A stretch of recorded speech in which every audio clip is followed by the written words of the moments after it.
So Rishi Sunak goes to Dover. And remember, this is the man who's made some big key pledges. This is the man who says, you can trust me.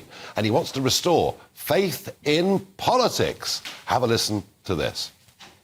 Now, some said this problem was insoluble, or just a fact of 21st century life. They lost faith in politicians to put in the hard yards to do something about it. And of course, we still have a long way to go.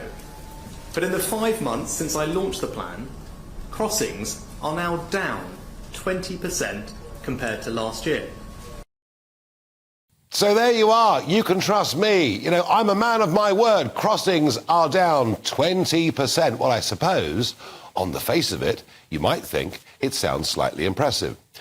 And there's one claim that he can actually make, which is the number of Albanians coming has reduced because, yes, 1,800 have been deported back to Albania. After all, none of them should ever have been able to claim asylum in this country.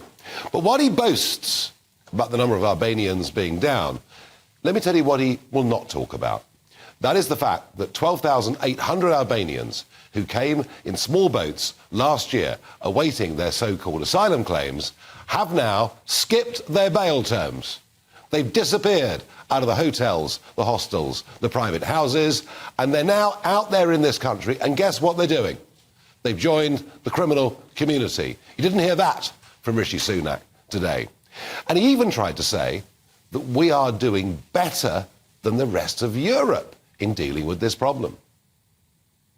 Crossings elsewhere in Europe are up by almost a third over a similar time period, and yet crossings into the UK are down by a fifth. I think that should tell us something, that something is going on here, and that's the result, I think, of the actions that we've put in place, and there's a range of different actions that we've put in place that are contributing to that. Yes, Rishi Sunak, what it tells you is that is the Mediterranean and this is the English Channel. And for the last 3.5 weeks, every single day, we have had a northeasterly airflow coming through the Straits of Dover. In fact, I've never known a northeasterly wind at this time of the year to last for this long. There have only been a couple of days in the last 3.5 weeks on which any boats at all would cross. So to compare us with the Mediterranean is crazy. And frankly, as you say, numbers crossing the Mediterranean have risen sharply. That should worry you even more, because guess what the number one destination for many of those people is going to be? It's going to be right here. And I wonder about the timing of this visit to Dover. After all, nobody knew about it until the last minute. Normally, a PM going to Dover to talk about this would have been trailed to all the media outlets last week. No, this was a very last-minute thing. Let me tell you why. Because from Sunday, the weather changes completely. It's the end of the big anticyclone in the North Sea. It's the end of the strong northeasterly breezes. If the forecast is anything like right, from this Sunday, we will have 8 to 10 days of absolutely, perfectly calm weather.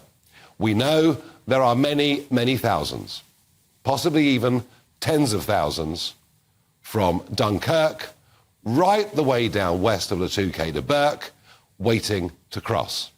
We also have good intel that up to a month ago, they were struggling for engines, or the engines they were getting from China were substandard. We're told that problem has been solved. So Rishi Sunak, who is the biggest spinner we've had as a Prime Minister since Tony Blair, cynically and deliberately chose today to go to Dover to tell you the numbers are down 20%. And what we do know is whilst the Albanians may not be coming in the same numbers, there are now young men from all over the Indian subcontinent. Again, people I would have thought with no right from India in particular to claim asylum, and yet they are the ones that are now making up many of the numbers. So I'm asking you, is Rishi right? Give me your view, farage@gbnews.com. I think, frankly, this is pure, cynical politics from a Prime Minister who may be good at spin, but frankly, I don't think is going to deliver very much on this at all.